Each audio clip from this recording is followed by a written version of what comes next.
시청자 여러분, 안녕하십니까? 3월 31일 수요일 JTBC 뉴스 아침엔 시작합니다. 4월 7일 보궐선거가 일주일 앞으로 다가온 가운데 서울시장 후보들이 어젯밤 두 번째 TV토론에서 맞붙었습니다. 박영선 더불어민주당 후보와 오세훈 국민의힘 후보는 내곡동 땅과 도쿄 아파트 문제를 놓고 다시 격돌했습니다. 박 후보는 전직 대통령 이명박 씨까지 언급하면서 오 후보를 몰아세웠고 오 후보는 선거가 끝나도 책임을 물을 것이라며 우함을 멈추라고 반박했습니다. 부산시장 후보들도 TV토론에서 거센 공방을 이어갔습니다. 더불어민주당 김영춘 후보는 능력과 자질 검증이 철저히 이뤄져야 한다며 합당한 검증을 주장했고 국민의힘 박형준 후보는 정책 대결이 아닌 상대 후보 흠집 내기에 골몰하는 게 우려스럽다며 맞받았습니다. 세계보건기구 WHO가 코로나19 바이러스는 박쥐와 같은 동물에서 중간 숙주를 거쳐 인간에게 전파됐을 가능성이 가장 높다는 조사 결과를 발표했습니다. 중국 우한의 실험실 유출설은 가능성이 매우 낮다고 밝혔습니다. 이에 대해 우리나라와 미국 등은 원 자료에 대한 접근이 부족했다며 우려를 나타냈고 중국은 조사팀에 찬사를 보낸다며 환영했습니다.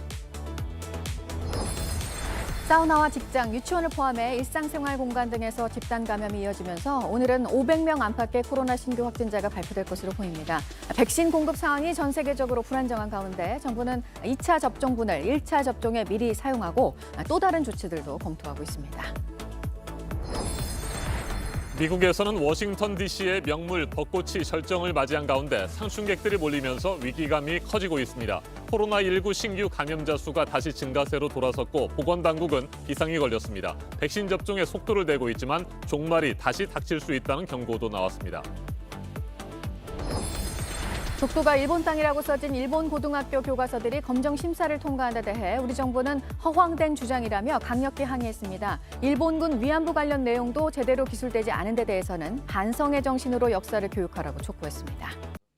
도대체 코로나19 바이러스는 맨 처음 어디에서 어떻게 발생해 전파되기 시작했을까?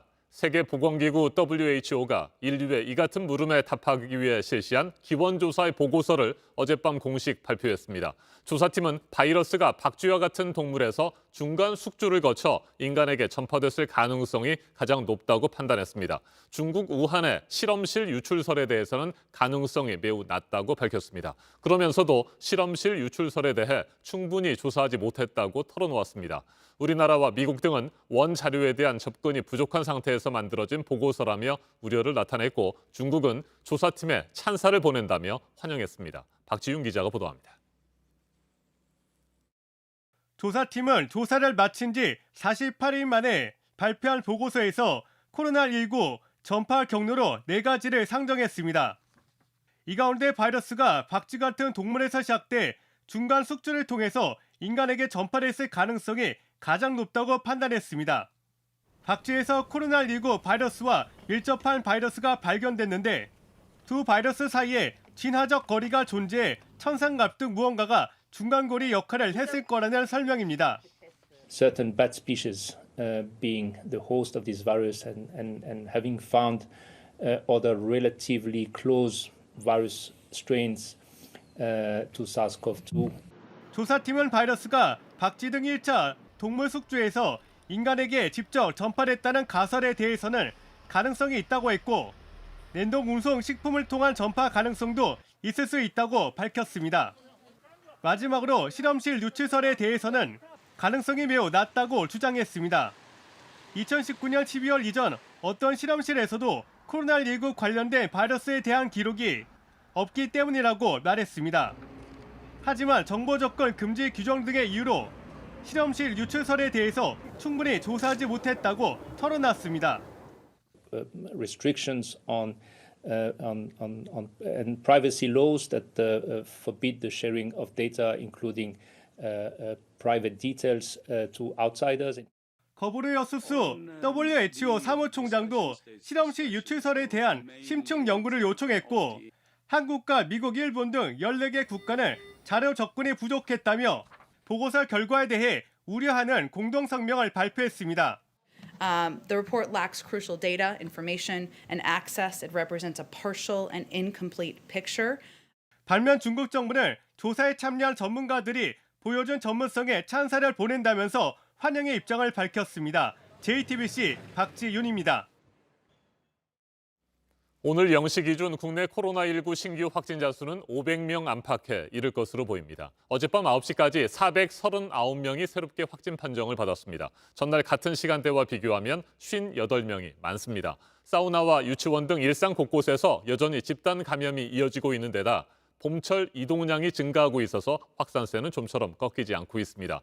이 때문에 백신 접종을 더욱 서두를 필요가 있는데 백신 수급 상황은 좋지 않습니다. 당장 내일부터 시작되는 만 75세 이상 어르신 등 2분기 접종의 대상자는 1,150만 명이나 되는데 도입이 확정된 백신은 200만 명이 맞을 수 있는 물량밖에 없습니다. 결국 당초 계획대로 백신을 확보하기 어려워진 방역당국이 2차 접종을 위해서 보관하고 있던 아스트라제네카 백신 일부를 앞당겨서 쓰고 있는 것으로 확인됐습니다.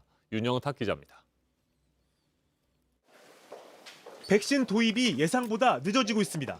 인도 물량이 좀 문제가 생겼고 그리고 또 모든 국가에 조금씩이라도 다 배분을 하기 위해서 시기와 물량에 대한 것을 재조정한 바가 있습니다. 4월, 5월, 6월 2분기 접종 대상만 1,150만 명입니다. 65세 이상 고령층과 유치원, 초등학교 교사, 경찰과 군인 등입니다.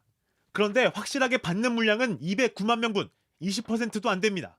배송을 기다리고 있는 물량만 아스트라제네카 430만 명분, 화이자 160만 명분이나 됩니다. 다 합해도 800만 명분으로 접종 대상보다 부족한데 언제 들여올지 기약이 없습니다. 1분기 안에 코백스에서 들여오기로 했던 아스트라제네카 백신은 3주 뒤에나 그것도 예정 물량의 60%만 들여오기로 했습니다. 그래서 정부는 우선 아스트라제네카 2차 접종분을 당겨서 쓰고 있다고 밝혔습니다. 그 아스트라제네카 초도 물량의 그 전체 범위 내에서 2차 접종용 중에 일부를 1차 접종으로 65세 이상 어르신들에게 접종하고 있습니다. 또 접종 간격을 최대 12주까지 연장하는 방안도 검토하고 있습니다. 임상시험에서 접종 간격이 길수록 예방 효과가 더 좋았기 때문입니다. 전문가들도 가지고 있을 필요 없이 접종하는 게 낫다는 입장입니다. 그러나 화이자 백신은 당겨 맞기가 사실상 어렵습니다. 접종 간격이 3주로 짧기 때문입니다. 공급이 계획대로 이루어지지 않으면 접종 백신을 바꿔야 할 수도 있습니다. 당국은 모든 역량을 동원해 계획대로 백신을 접종하겠다고 밝혔습니다. JTBC 윤영탁입니다. 미국에서도 코로나19 신규 감염자 수가 다시 증가세로 돌아섰습니다. 보건당국에 비상이 걸렸습니다. 백신 접종에 속도를 내고 있지만 종말이 다시 닥칠 수 있다는 경고까지 나왔습니다. 워싱턴에서 임종주 특파원이 보도합니다. 절정에 이른 워싱턴 DC의 명물 벚꽃이 인공호수 주변을 뒤덮었습니다. 벚꽃을 감상하려는 사람들이 주말과 평일 가리지 않고 몰려들고 있습니다. How the day is? It's beautiful. It's a wonderful, beautiful, relaxing day. Sunny day. Sunny day, yes. 코로나19로 힘겨운 겨울을 보낸 푸드 트럭도 모처럼 대목을 맞았습니다.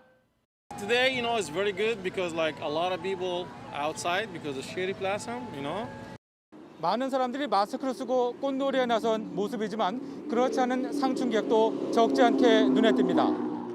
안정 하향세이던 미국 내 코로나 신규 확진자는 다시 증가세로 돌아섰습니다. 최근 일주일간 하루 평균 65,700명으로 그 전주보다 22% 늘어났습니다. 영국발 변이의 확산, 또 일부 지역의 마스크 의무화 해제 등 방역 조치 완화 움직임과 맞물려 있습니다. 보건당국의 경고음도 한층 세졌습니다. And I'm going to reflect on the recurring feeling I have of impending doom. We are just almost there, but not quite yet. 백신 접종이 속도를 더해가고 있지만 아직 안심할 단계는 아니라는 것입니다. 미국에서 적어도 한 차례 백신을 맞은 사람은 모두 9,600만 명, 전체 인구의 28.9%입니다. 바이든 대통령은 성인의 90% 이상이 앞으로 3주 안에 접종 자격을 갖게 될 것이라고 말했습니다. 워싱턴에서 JTBC 임종주입니다. 정부가 이틀 전 부동산 투기 방지 대책을 내놓으면서 기존 4급 이상 고위공직자뿐만 아니라 9급 공무원까지 모든 공직자의 재산 등록을 의무화하기로 했죠. 이에 대해 특히 하위직 공무원들을 중심으로 거세게 반발하고 있습니다. 공무원 노조는 모든 공무원을 잠재적 범죄자로 취급하는 방침이라며 철회를 요구하고 있습니다. 하지만 정부는 예정대로 추진하겠다는 입장입니다. 송지혜 기자가 보도합니다. 8급 교육공무원 A씨는 앞으로 재산 등록을 해야 한다는 소식에 이해할 수 없다는 반응을 보였습니다.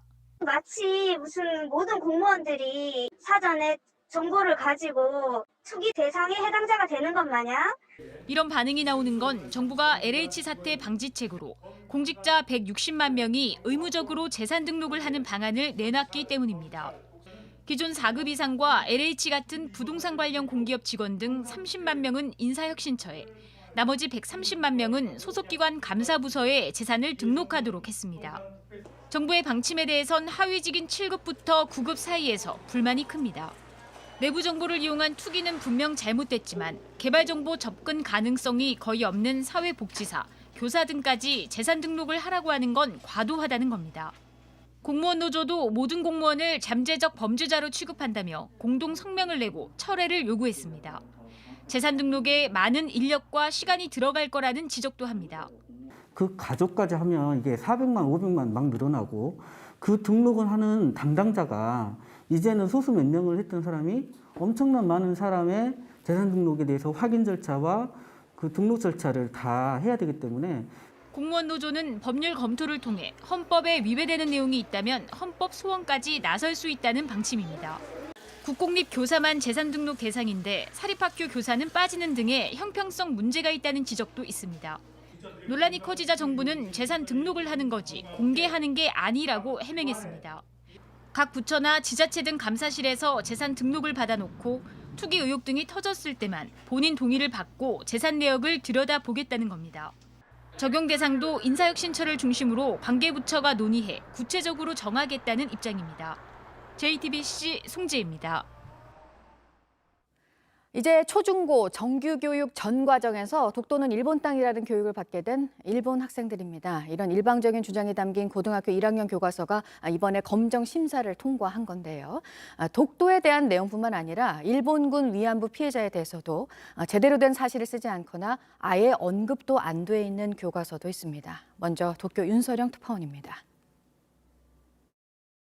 문부과학성 검정조사 심의회를 통과한 교과서는 총 36종입니다. 지리종합, 역사종합, 공공, 지도체계 모두 독도가 다케시마로 표기됐습니다. 특히 지리와 공공 과목에선 검정을 통과한 18종 모두가 독도가 일본의 고유 영토라거나 한국이 불법 점거하고 있다고 명기했습니다. 메세샤의 우리들의 역사 종합 교과서에선 일본의 항의를 무시하고 한국이 무장경찰을 상륙시켜 감시소와 등대 등을 설치해 불법 점거를 하고 있다고 기술하고 있습니다. 일본 정부가 2018년 학습 지도 요령을 개정해 이 같은 내용을 반드시 다룰 것을 의무화한 데 따른 것입니다. 한국과 러시아와 不法占拠しているとまで書かないと合格しないと。それが反映していると思います。 5년 전 35종 가운데 27종이 일본의 독도 영유권을 정당화했는데 이번엔 한층 강화됐습니다.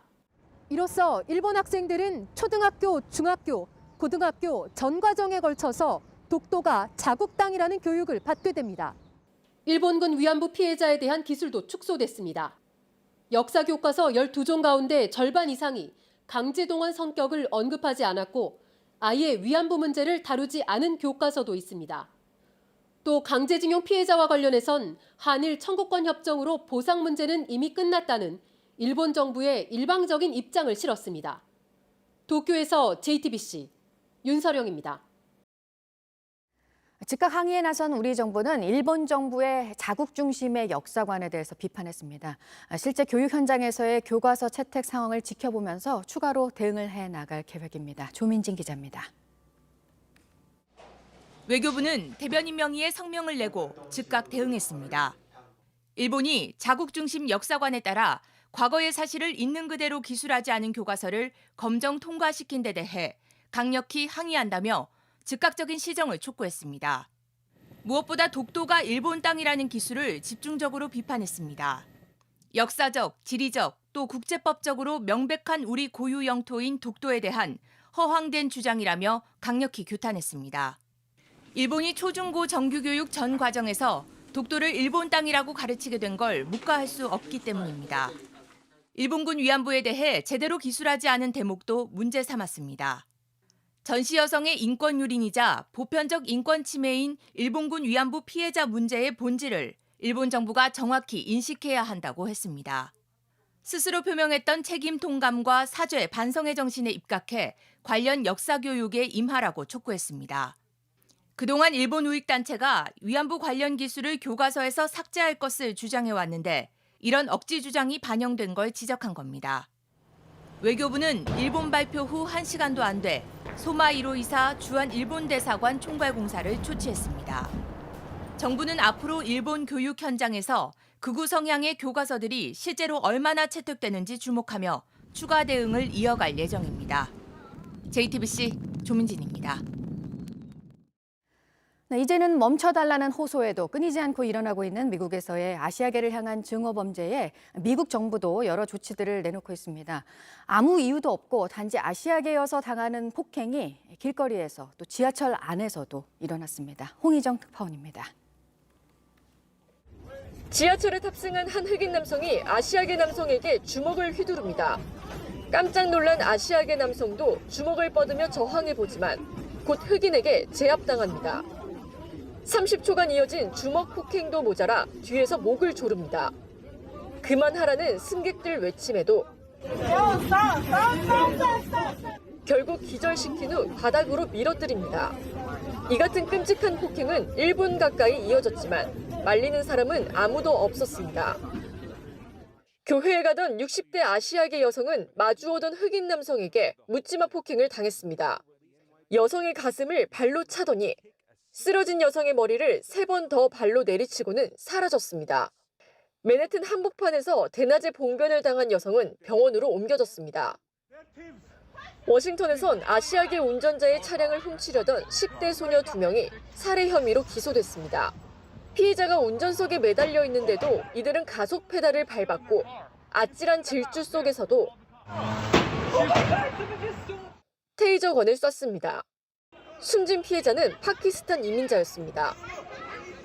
장례식 당일 한인 유가족에게 아시아계 1명 줄었다는 편지를 보내 논란이 됐던 실버타운에선 대규모 항의 시위가 열렸습니다. 대규모 실버타운에서도 증오 범죄는 절대 용납할 수 없다며 이렇게 피켓을 들고 거리로 나왔습니다. Today I cannot live in my own home.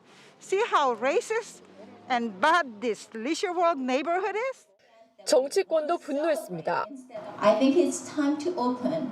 An Asian American community should not be the scapegoat. This is our country. We cannot accept any hate crime. 로스앤젤레스에서 JTBC 홍희정입니다. 이번에는 오늘 아침 체크해봐야 할 뉴스들을 분야별로 살펴보겠습니다. 먼저 정치 분야입니다. 부동산 투기 의혹을 파헤치고 있는 정부 합동특별수사본부가 국회의원들과 그들의 가족 등 10명을 수사하고 있다고 밝혔습니다. 국회의원 본인이 직접 투기 의혹을 받고 있는 사람은 5명으로 알려졌습니다. 특수본은 수사에 필요한 자료를 확보할 필요가 있기 때문에 소환 조사는 좀 더 시일이 걸릴 것이라고 밝혔습니다. 국민권익위원회가 김학의 전 법무부 차관 불법 출국 금지 의혹에 대한 공익신고 수사를 고위공직자범죄수사처에 의뢰하기로 했습니다. 이에 대해 공수처는 내용을 확인한 뒤에 판단하겠다고 밝혔습니다. 이미 검찰로 제2처판 사건을 다시 넘겨받게 된 공수처가 이번에는 직접 수사에 나설지 관심이 모아지고 있습니다. 청해부대 33진 최영암이 6개월 동안의 파병 임무를 마치고 어제 경남 진해 군항으로 복귀했습니다. 지난해 9월부터 180여일 동안 아덴만 해역에서 선박 670여 척의 안전 항해를 지원했습니다. 4차 재난지원금 신청 접수 이틀 동안 137만 6천 명에게 지급이 됐습니다. 2조 5,400억 원가량인데요. 오늘부터는 사업자 등록번호 끝자리 짝수 홀수 구분 없이 신청할 수 있습니다. 국민연금 보험료 산정 기준의 상하한액이 상향 조정이 돼서 오는 7월부터 적용이 되는데요. 기준 소득 월액 상한액은 21만 원, 하한액은 1만 원 올라서 한 달 보험료는 최대 19,000원 정도가 오르게 됐습니다. 1년 동안 적용이 됩니다. 서울 목동 9단지에 이어서 11단지도 재건축 안전진단에서 최종 관문을 넘지 못했습니다. 공공기관의 진단에서 탈락을 했는데요. 다른 목동 단지들의 통과 가능성도 낮아질 것이라는 전망입니다. 계속해서 사회 분야 뉴스입니다. 경기도 남양주시 수도권 제2순환 고속도로 건설 현장에서 어제 60대 노동자가 20m 아래로 추락했습니다. 교각의 거푸집을 제거하는 작업을 하다가 아래로 떨어졌는데 병원으로 옮겨졌지만 결국 목숨을 잃었습니다. 경찰이 정확한 사고 경위를 조사하고 있습니다. 더불어민주당 변재일 의원의 보좌관이 술집에서 지인을 폭행한 혐의로 경찰 수사를 받고 있습니다. 지난 26일 새벽 청주시의 한 술집에서 술을 마시다가 지인을 폭행했다는 고소장이 접수됐습니다. 해당 보좌관은 물의를 빚은 데 대해 책임을 지고 사직하겠다는 뜻을 밝힌 것으로 알려졌습니다. 코로나19 중증 환자를 전담 치료하기 위한 임시병원이죠. 서울재난병원을 개원하려던 서울시와 서울대병원의 계획이 차질을 빚고 있습니다. 당초 3월 말까지 개원하는 것을 목표로 잡았는데 병원을 세우려던 서초구 원지동 부지에 대해 서울시와 서초구가 입장 차이를 보이면서 일정이 늦어지고 있습니다. 코로나로 생계에 어려움을 겪고 있는 예술인들에게 서울시가 재난지원금을 지급합니다. 10,000명을 대상으로 100만 원씩입니다. 신청은 오늘부터 2주 동안 이루어집니다. 개신교계가 오는 일요일 부활절 서울 사랑의 교회에서 열리는 연합 예배에 참석 인원을 10%로 줄이겠다고 했습니다. 방역 지침은 예배당 좌석수의 20%입니다. 약 600명 정도가 입장이 가능할 거라고 설명했습니다. 서울 여의도 일대에 예상보다 벚꽃이 일찍 피었고요. 사람들이 너무 많이 모이는 걸 막기 위해서 내일 시작할 예정이던 국회 인근 교통통제가 오늘부터 시행이 됩니다. 다음 달 12일까지 교통통제는 이어집니다. 공직자 투기와 부패를 막기 위한 이해충돌 방지법 심사가 재개되는데요. 민주당은 3월 임시국회 중에 원포인트 본회의를 열어서 처리하자는 입장이었지만 세부 조항에 대해서 여야 합의가 이루어지지 않아서 4월로 넘어가게 됐습니다. 대검은 오늘 전국 18개 지검장과 3기 신도시를 관할하는 수도권 5개 지청장들이 참석하는 화상회의를 엽니다. 부동산 투기를 막을 구체적인 방안이 논의가 될 예정입니다. 울산시장 선거 개입과 하명 수사 의혹에 대한 재판이 오늘 다시 열리는데 5개월 만입니다. 송철호 울산시장을 포함한 울산시 전현직 공무원들과 한병도 전 정무수석 등 청와대 출신 인사들에 대한 공판 준비 기일이 오늘 진행이 됩니다. 분야별 뉴스들 체크해드렸습니다. 오늘 전국에서 맑은 하늘이 펼쳐지겠습니다. 아침은 어제보다 기온이 조금 떨어졌지만 낮에는 대부분 지역에서 기온이 20도를 웃돌며 따뜻하겠습니다. 때문에 일교차도 15도 이상으로 크게 나겠습니다. 남부 지역에선 황사가 남아있어 공기가 탁한 곳이 있습니다. 현재 황사가 관측되고 있는 제주에선 하루 종일 미세먼지 농도 나쁨 수준이겠고 전남과 경남도 오전 한때 나쁨 수준으로 대기가 탁하겠습니다. 맑은 날씨가 이어지면서 동해안 지역을 중심으로 건조특보가 내려져 있습니다. 강원 영동과 경북 동해안, 대구와 울산에서 대기가 매우 건조하겠습니다. 현재 기온은 서울 6도로 수도권은 어제보다 2도가량 높습니다. 대전 4도, 광주 8도, 대구 6도로 그 밖의 지역은 어제보다 2도에서 크게는 7도가량 낮습니다. 낮 최고 기온은 서울 21도, 대전과 광주 24도, 대구 22도로 어제보다 2도에서 4도가량 높겠습니다.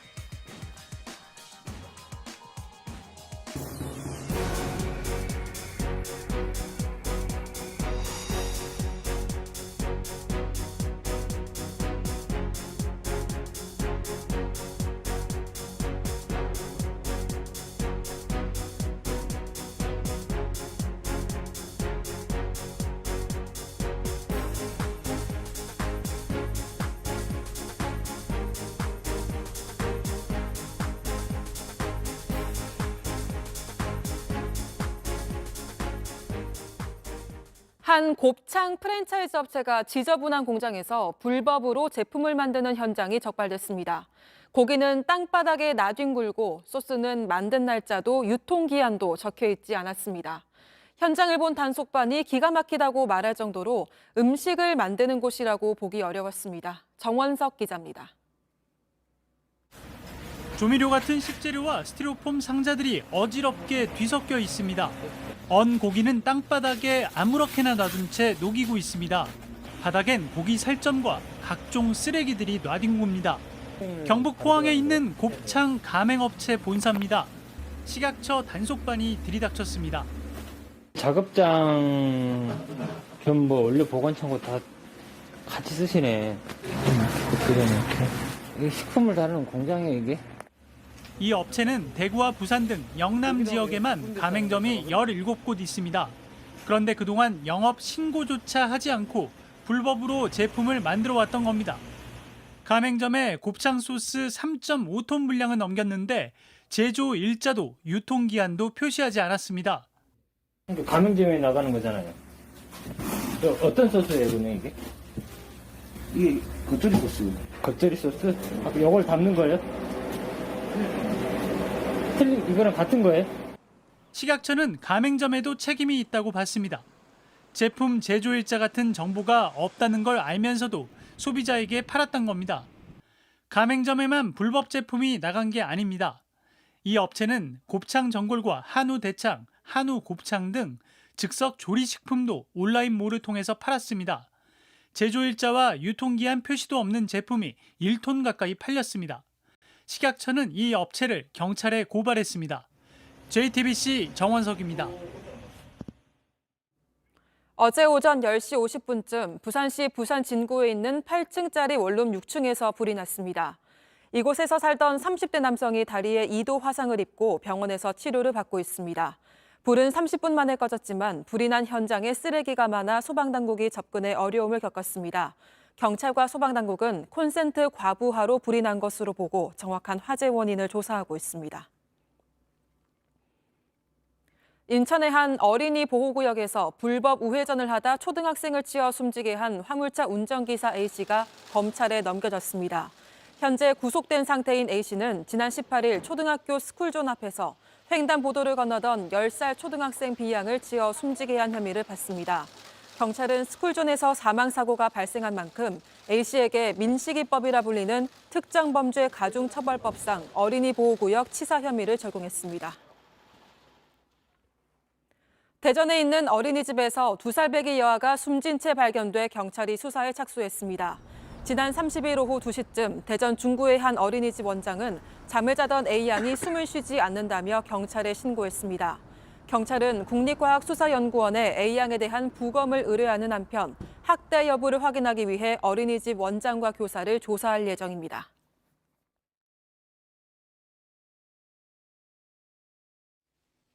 아침엔 세계 시간입니다. 지난 28일 인도네시아 가톨릭 성당에서 자살 폭탄 테러가 발생했습니다. 현지 경찰의 조사 결과 테러범들은 6개월 전에 결혼한 신혼부부로 드러났습니다. 사건 현장 인근에 있는 CCTV 화면입니다. 도로 한쪽에서 갑자기 큰 폭발이 일어납니다. 인도네시아 술라웨시 섬 마카사르의 가톨릭 성당 정문 앞에서 발생한 자살 폭탄 테러입니다. 테러범 2명은 현장에서 목숨을 잃었습니다. 성당 경비원과 신도 등 19명은 크고 작은 부상을 입었습니다. 목격자들에 따르면 오토바이를 탄 남녀가 성당 안쪽으로 들어가려다가 폭탄이 터졌습니다. 성당 신부의 말 직접 들어보시겠습니다. Pelaku bom bunuh diri ini berusaha untuk masuk ke dalam lokasi gereja kami. Nah, pada saat itu salah satu petugas keamanan saya melihat ada sesuatu yang mencurigakan. Dan dia berusaha berdiri di pintu gerbang gereja. Dan pada saat itulah terjadi bom meledak. 인도네시아 현지 경찰의 조사 결과 테러범들은 이슬람 극단주의 무장단체 IS를 추종하는 인도네시아 현지 단체 자마 안샤룻 다울라의 조직원인 것으로 파악됐습니다. 더욱이 이들은 불과 6개월 전에 결혼한 신혼부부였습니다. 경찰은 숨진 부부의 거주지 등을 압수수색했고 관련자들을 체포해서 수사하고 있습니다. 인도네시아 대통령은 철저한 조사를 지시했습니다. 들어보시겠습니다.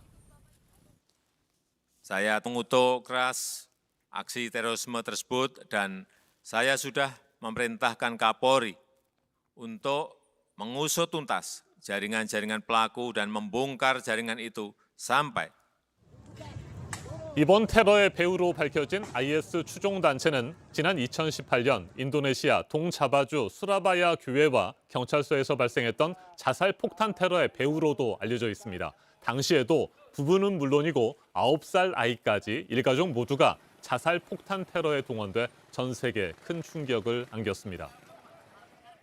인도네시아에서 반복되고 있는 IS 추종단체의 자살 폭탄 테러 배경과 파장 좀 더 자세하게 짚어보겠습니다. 성공회대 이슬람 문화 연구소장을 맡고 있는 이희수 교수 전화로 연결됐습니다. 교수님 안녕하십니까? 네, 안녕하세요. 네, IS의 잔당들이 여전히 남아 있고요. 중동을 비롯한 전 세계 곳곳에서 여전히 테러를 자행하고 있습니다. 이번에는 인도네시아에서 사건이 발생했고요. 인도네시아도 IS와 그 추종 단체들의 주요 활동지라고 볼 수 있는 거죠. 네, 인도네시아나 필리핀 이 무슬림 젊은이들이 IS 테러 대원으로 대거 참여했었습니다. 그리고 1919년 IS 지휘부가 개밀된 이후에 이들 잔당들이 귀국하면서 이 IS형 무차별 테러가 동남아 특히 인도네시아로 확산된 측면이고요. 인도네시아는 비교적 온건한 세계 최대 이슬람 국가로 알려져 있지만 이제 400년 이상 포르투갈이나 네덜란드 같은 서구의 오랜 식민 통치를 경험하면서 인도네시아의 팽배해 있는 반서구 정서가 IS 테러 조직을 위한 좋은 공간이 되어 왔습니다. 네. 그 결과로 2014년 IS 등장 이후에 지금까지 45건 이상의 테러가 주로 기독교 시설을 목표로 한 적이 많았고요. 이번 술라웨시의 마카사르 성당 테러도 마찬가지로 보입니다. 특히 이번 테러는 신혼부부의 소행으로 드러나서 더 큰 충격을 안겼습니다. 앞서 전해드린 대로 2018년 테러 당시에는 9살 아이까지 테러에 동원이 됐고요. 이처럼 가족 단위의 자살 폭탄 테러가 이어지는 이유는 뭘까요? 참 비극적 현실인데요. IS는 이미 괴멸된 상태고 또 반이슬람적이고 반인륜적 잔혹성 때문에 지속적으로 테러 조직원을 충원하기가 지금 어려운 상황입니다. 다만 IS 테러 조직의 용병으로 가담했다 돌아온 잔당들이나 또 이웃한 필리핀 남부의 아부 사야프 같은 극단적인 무장 세력들과 연계하면서 이제 그 과정에서 대테러 전쟁으로 가족을 잃었거나 이념적으로 세뇌된 극단적 분노 세력들이 가족 단위로 테러를 벌이는 것으로 지금 파악됩니다. 네. 용병 방식의 테러 분자 확보가 어렵다는 방증이지요. 네, 방금 괴멸됐다고 말씀을 하신 것처럼 IS는 지난 2019년에 공식적으로 패망을 했습니다. 하지만 조직이 재건될 가능성도 언급되고 있는데 이건 어떻게 보십니까? IS는 종교적 이념적 확신 조직이라기보다는 제가 보기에는 이번 테러의 배후 세력으로 알려진 자마 안샤룰 다울리 같은 인도네시아 지역 테러 단체들은 상당히 체계를 갖춘 그리고 동조 세력을 끌어들일 수 있는 역량이나 비전을 갖춘 상태가 아니기 때문에 확산 가능성은 매우 낮게 보고요. 다만 사회적 불만 세력이나 이제 소수의 부유한 기독교 공동체를 향한 이 박탈감 표출 세력이나 특히 공권력에 의해서 가족들이 피해를 입은 분노 세력들이 있는 한 이 IS 잔당들이 일정 부분 먹잇감을 찾을 수 있다고는 보여집니다. 따라서 잠재적인 분노 세력이나 이런 사회적 소외 집단들을 줄이고 관리하는 체계적인 정책이 테러 위협을 줄일 수 있는 그런 상황임을 우리가 다시 한번 되새길 필요가 있겠지요. 알겠습니다. 말씀 잘 들었습니다. 이희수 성공회대 이슬람 문화 연구소장이었습니다. 인도네시아는 국가 표어로 다양성 속에 통일을 내세울 만큼 관용과 온건주의를 추구해왔습니다. 세계에서 가장 많은 2억 2천만 명 이상의 무슬림 인구가 살고 있습니다. 개신교와 가톨릭, 불교, 힌두교 등 다른 종교들도 인정하고 있습니다. 그런데 최근 몇 년 사이 이슬람 급진주의 기조가 강화되면서 IS 추종 세력의 테러가 다시 심각한 사회 문제로 떠오르고 있습니다. 미 국무부는 지난 28일 성명을 통해 이번 성당 테러는 인도네시아 국민이 지지하는 관용과 다양성에 대한 모욕이라고 비판했습니다. 지금까지 아침 현세계였습니다.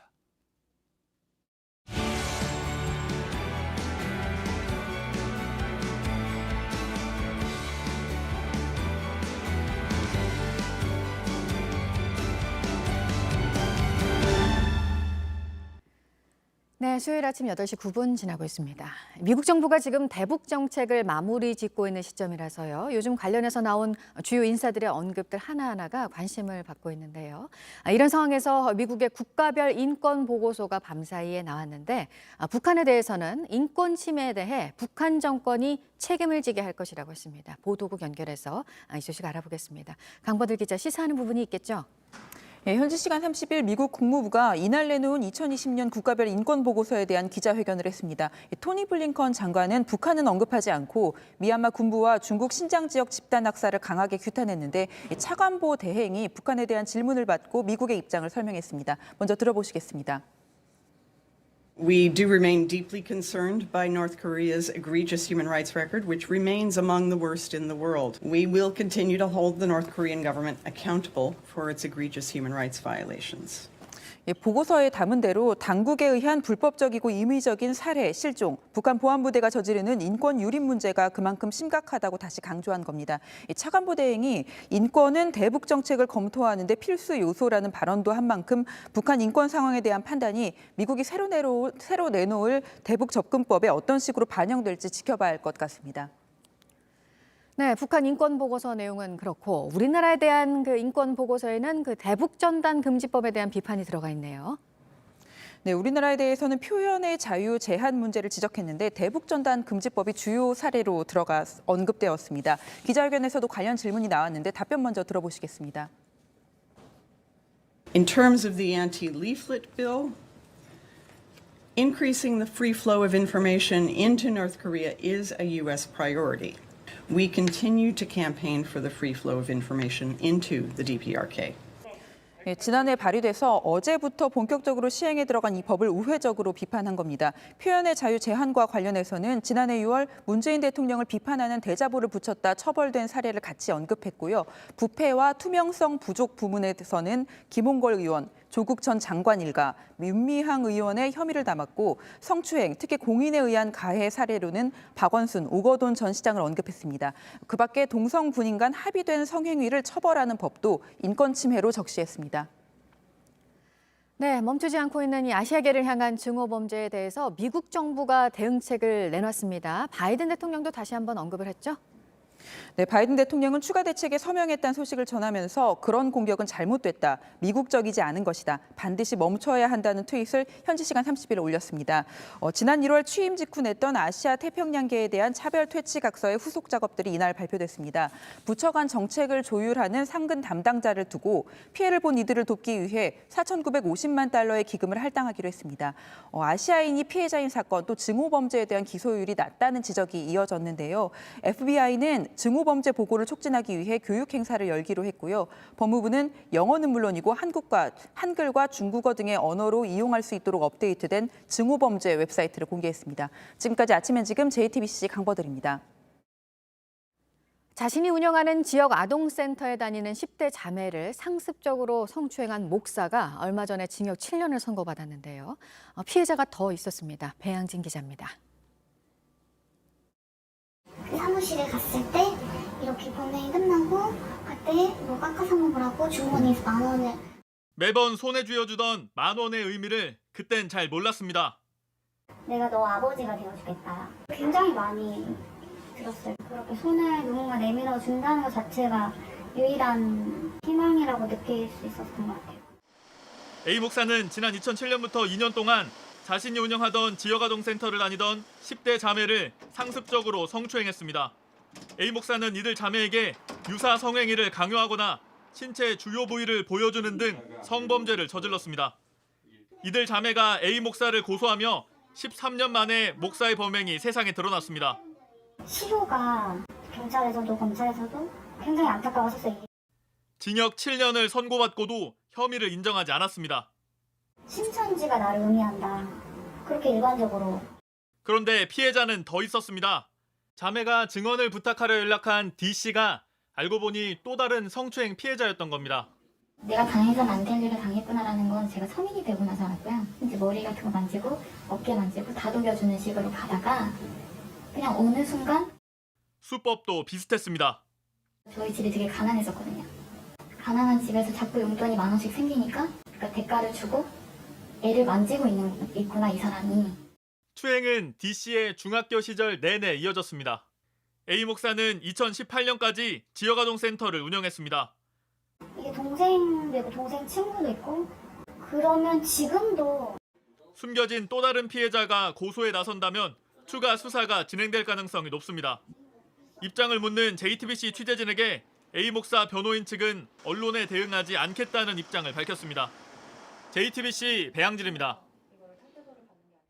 피해자들이 이런 일들을 세상에 알리기까지 10년이 넘는 시간이 걸렸습니다. 그렇게 하면 안 된다는 주변 사람들이 있었습니다. 계속해서 배양진 기자가 보도합니다. 손때 묻은 성경과 참고서가 쌓여 있습니다. B씨 사남매와 아버지, 조부모까지 7 식구가 살던 방입니다. 둘째와 셋째였던 B씨 자매는 이곳에서 알코올 중독이던 아버지의 폭력에 시달렸습니다. A 목사는 유일하게 의지할 대상이었습니다. 그래서 반찬을 이제 그 아동센터에서 이렇게 많이 하게 되면 남는 것들 싸가지고 이제 할머니 할아버지 밥을 차려드리고. A 목사의 친절 뒤엔 성범죄가 따라왔습니다. 저 말을 못하잖아요. 부모님이 없으니까. 부모님이 계신 아이들한테는 부르지도 않고 따로. 성추행 피해 사실을 주변에 알렸지만 돌아온 건 입막음이었습니다. 들어오더니 너희들이 어떻게 막 화를 내시면서 어떻게 그럴 수가 있냐. 너희들한테 마귀가 씌었다. 같은 교회를 다니던 첫째 언니조차 말을 믿어주지 않았습니다. 목사님이 너희를 용서해 주신대. 가서 사과를 드려. 목사님 이렇게 방에 가가지고 죄송합니다 라고 울면서 막 매일 했던 것 같아요. 이후에도 A 목사의 성추행은 계속됐습니다. JTBC 취재 결과 A 목사는 2012년에도 11세 여학생을 빈 방에 불러 추행했고 이 일로 2017년 징역 2년 6개월, 집행유예 3년을 선고받았습니다. 벌을 받았지만 취업 제한 명령은 내려지지 않아 2018년까지 지역 아동센터를 운영했습니다.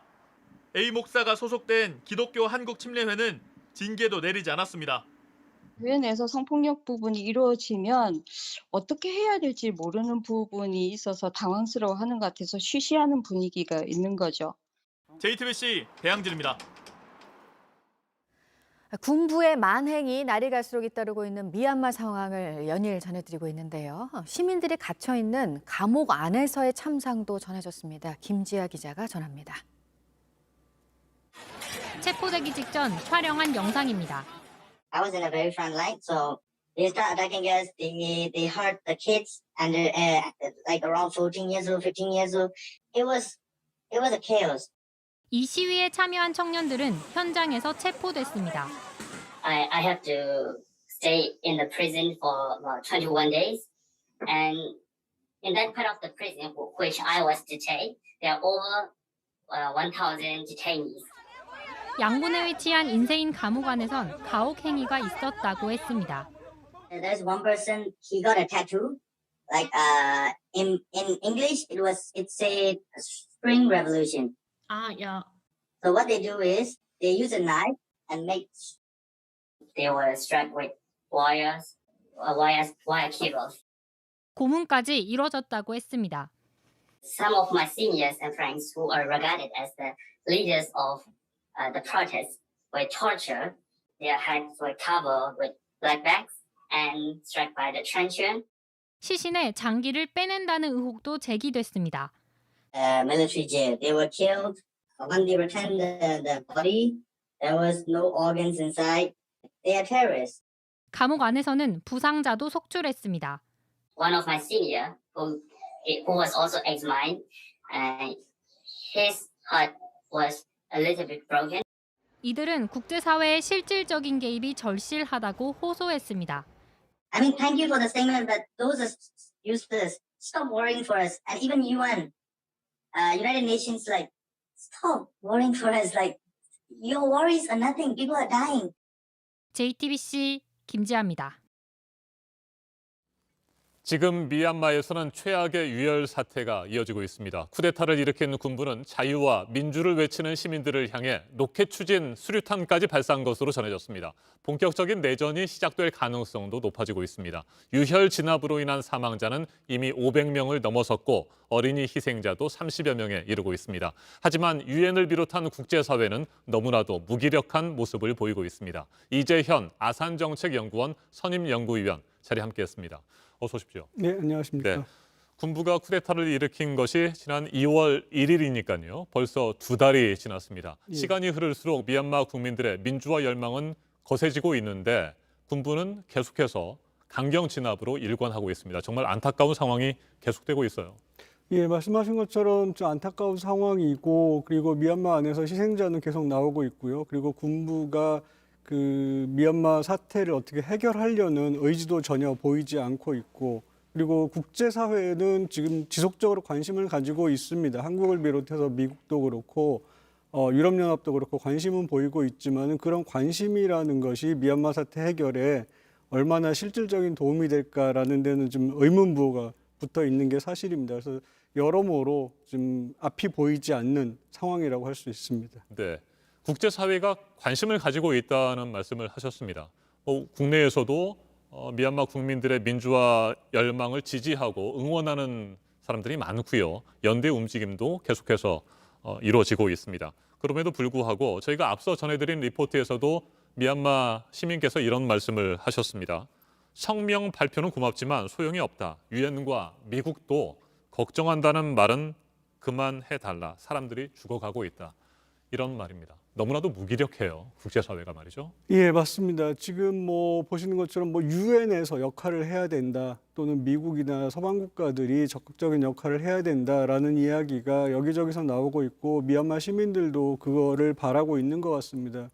근데 유엔 상황을 좀 보시면은 유엔 안전보장이사회에서 어떤 결의안이 나오고 유엔 안보리 차원에서 움직여야만 미얀마 문제에 대해서 실질적인 해결책을 마련할 수 있을 것 같은데요. 그래야만 뭐 미국이나 서방 국가들, 뭐 한국을 포함해서 미얀마 문제에 좀 뭔가 역할을 해볼 수 있는 국가들이 움직일 수 있는데, 지금 유엔 안전보장이사회의 구조를 보면 중국하고 러시아가 들어가 있거든요. 상임이사국에. 네. 이 나라들이 동의를 하지 않으면 결의안 같은 것들, 어떤 구체적인 행동들을 취할 수 없는 상황이고, 그런데 지금 미얀마 사태 이후로 계속 중국하고 러시아는 유엔 차원에서 단호한 입장을 내는 것에 대해서 미온적인 반응이고요. 그렇기 때문에 유엔 차원에서 뭔가 할 수 있는 부분도 없고, 그렇다고 뭐 미국이나 유럽 같은 국가들이 독자적으로 군부를 제재하기 위해서 군사적인 행동을 할 수 있는 것도 아니고 좀 그런 답답한 상황입니다. 네, 중국과 러시아는 지난 주말에 미얀마 국군의 날에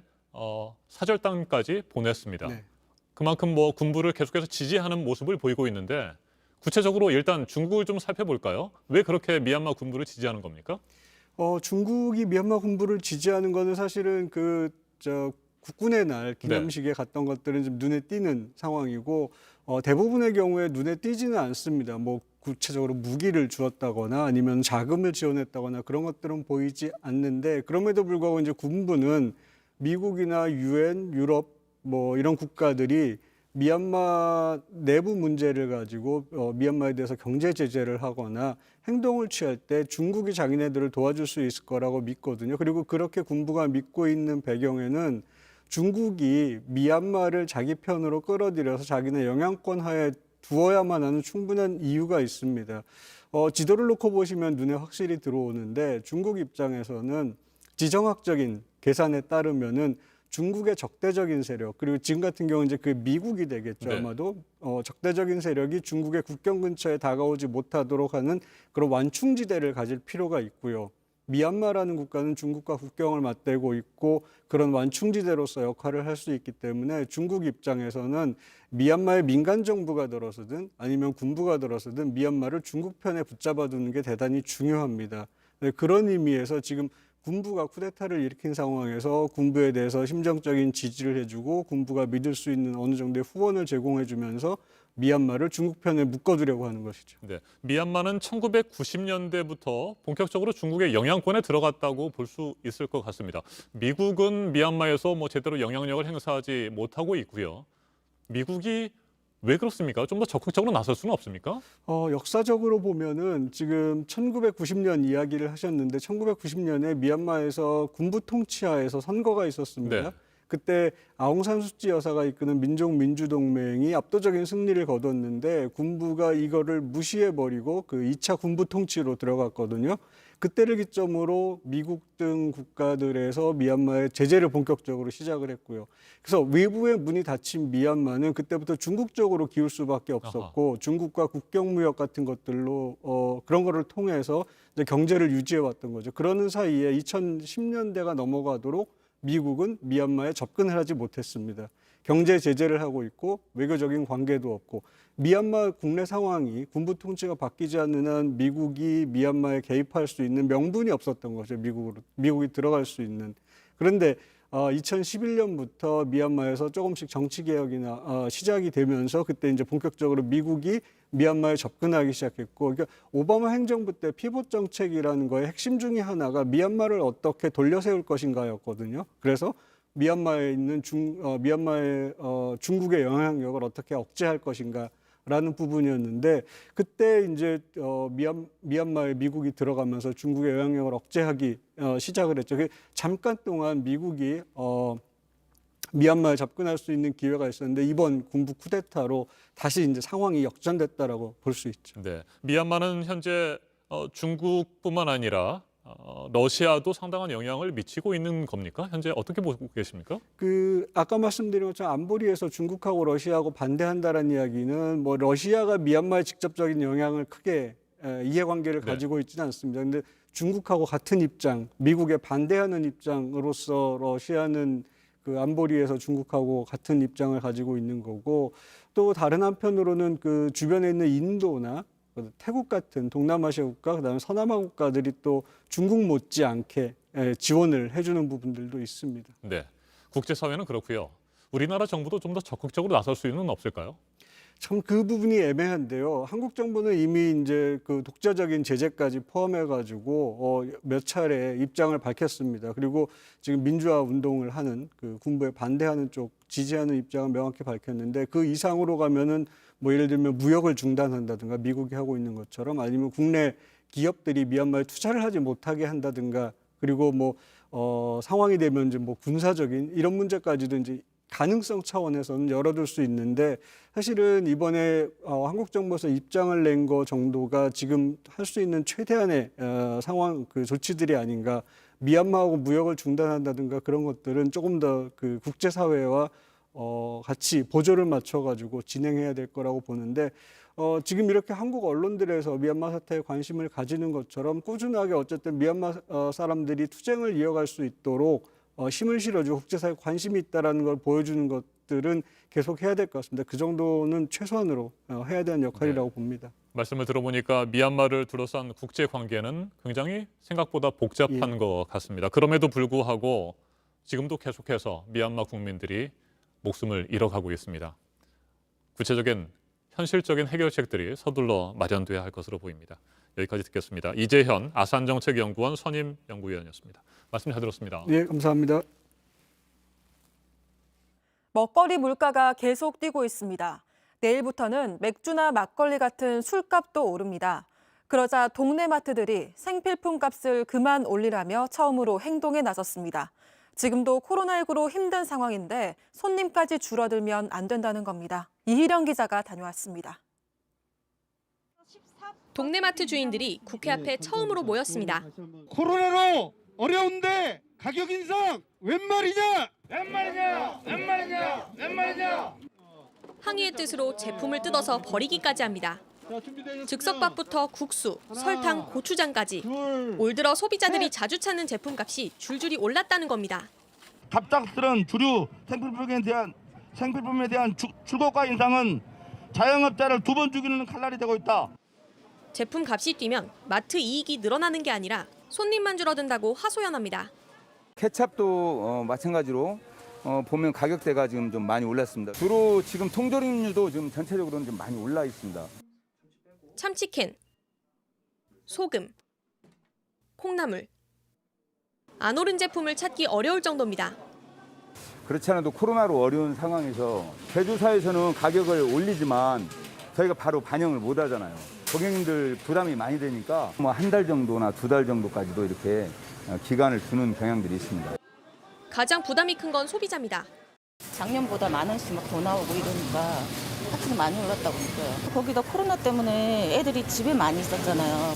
쌀만 해도 작년에 만약에 20kg를 먹었다. 그러면 지금은 40kg를 먹어야 되니까. 식품업체들은 원재료 값이 뛰어서 가격을 올릴 수밖에 없다고 합니다. 원자재 값이 내려갔을 때는 그렇다고 해서 이 상품값을 내리지는 않잖아요. 뭐 10%, 20%, 30% 넘게까지 이렇게 인상을 한다는 것은 도저히 납득할 수가 없는 거죠. JTBC 이희령입니다. 아침엔 뉴스워치, 오늘 하루 관심을 가지고 지켜봐야 할, 기억해야 할 뉴스 끝으로 정리해드립니다. 4월 7일 보궐선거가 일주일 앞으로 다가온 가운데 서울시장 후보들이 어젯밤 두 번째 TV토론에서 맞붙었습니다. 박영선 더불어민주당 후보와 오세훈 국민의힘 후보는 내곡동 땅과 도쿄 아파트 문제를 놓고 다시 격돌했습니다. 박 후보는 전직 대통령 이명박 씨까지 언급하면서 오 후보를 몰아세웠고, 오 후보는 선거가 끝나도 책임을 물을 것이라며 모함을 멈추라고 반박했습니다. 부산시장 후보들도 TV토론에서의 신경전이 더 치열해졌습니다. 더불어민주당 김영춘 후보는 부산시장도 합당한 검증을 거쳐야 하는 거라고 주장했고, 국민의힘 박형준 후보는 상대 후보 흠집내기에 골몰하는 게 우려스럽다며 맞섰습니다. 세계보건기구 WHO가 코로나19 바이러스는 박쥐와 같은 동물에서 중간 숙주를 거쳐 인간에게 전파됐을 가능성이 가장 높다는 조사 결과를 발표했습니다. 중국 우한의 실험실 유출설은 가능성이 매우 낮다고 밝혔습니다. 이에 대해 우리나라와 미국 등은 원자료에 대한 접근이 부족했다며 우려를 나타냈고, 중국은 조사팀에 찬사를 보낸다며 환영했습니다. 하루 동안 나온 국내 코로나 확진자 수는 오늘은 500명대로 발표될 것으로 보입니다. 세계적으로 백신 공급이 불안정한 상황에서 정부는 2차 접종분을 1차 접종에 앞당겨 쓰는 것으로 대응을 하고 있는데, 이 접종 간격을 더 길게 하는 방안도 검토하고 있습니다. 오늘 전해드릴 소식은 여기까지입니다. 이상으로 JTBC 뉴스 아침엔 수요일 순서 모두 마치겠습니다. 건강한 하루 보내시기 바랍니다. 고맙습니다.